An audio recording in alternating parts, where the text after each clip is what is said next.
Hi friends, இன்றைக்கி வந்து ஹெல்த்தியான ஒரு பொங்கல் ரெசிபி தான் பார்க்க போகிறோம். பொங்கல்னாலே நம்ம வந்து பச்சரிசியில் தான் பண்ணுவோம். இப்போ வந்து நம்ம வந்து உடம்புக்கு ஹெல்த்தியான வரகரிசி எடுத்து வச்சுருக்கேன். ஒரு குக்கரில் வந்து கொஞ்சம் நெய் சேர்த்துக்கிட்டு, நெய் இல்லை எண்ணெய் இதனால சேர்த்துக்கலாம். நான் ரெண்டுமே வந்து கொஞ்சம் கொஞ்சம் சேர்த்துருக்கேன். இது 2 ஸ்பூன் வச்சுக்கோங்களேன். அதுக்கப்புறம் நம்ம முந்திரி பருப்பு போட்டு நல்லா அதை ஃப்ரை பண்ணிக்கிறோம். இது கூட வந்து கொஞ்சமாக இஞ்சி பூண்டு, ரொம்ப ஜாஸ்தி இல்லைங்க, இஞ்சி வந்து கொஞ்சமாக ஒரு 4 பல் பூண்டு வச்சு அரைச்சி சேர்த்துக்கிட்டு, ஒரே ஒரு பச்சை மிளகா காரத்துக்கு வேணும்னா அதை போட்டுட்டு கொஞ்சம் கருவேப்பிலை போட்டு அந்த நெய்யிலே சிம்மில் போட்டு தாளிச்சுக்கோங்க. தாளிச்சுக்கிட்டு ஒரு 3/4 ஸ்பூன் மிளகு, ஒரு ஸ்பூன் சீரகம் நல்லா போட்டு அந்த நெய் எண்ணெய் அதிலேயே வந்து பொரிய விட்டுக்கோங்க. பொரிய விட்டுட்டு அதுக்குள்ளே இந்த வரகரிசியை வந்து நம்ம வாஷ் பண்ணிட்டு வந்துடலாம்.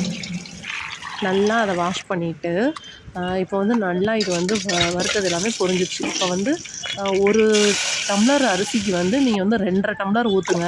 குழைவாக வேணும் அப்படின்னா 3 டம்ளர் ஊற்றுங்க. 3 டம்ளர் ஊற்றி 2 விசில் ஊற வச்சு எடுத்தீங்க அப்படின்னா, நான் வந்து கொஞ்சம் பருக்கையாகவே வர்றதுனால நான் வந்து 2.5 டம்ளர் ஊற்றிருக்கேன். கொஞ்சம் வந்து பருக்கையாகவே வரும். நீங்கள் கொஞ்சம் ஊற வச்சுக்கிட்டிங்கன்னா இன்னும் கொஞ்சம் குழைவாக வேணும் அப்படின்னா அப்படி வச்சுக்கலாம். அதுக்கப்புறம் தண்ணி கொதிச்சிருச்சு, தேவையான அளவு சால்ட்டு சேர்த்தாச்சு. இப்போ போட்டாச்சு, வாஷ் பண்ணி வச்ச வரகரிசியை போட்டாச்சு. நல்லா ஒரு 2 விசில் வச்சுட்டு எடுத்திங்க அப்படின்னா நல்லா மணமணக்கும் பொங்கல், வரகரிசி பொங்கல் வந்து ரெடி ஆயிடுச்சு. இந்த மாதிரி ட்ரை பண்ணி பாருங்கள், குழந்தைங்களும் விரும்பி சாப்பிடுவாங்க.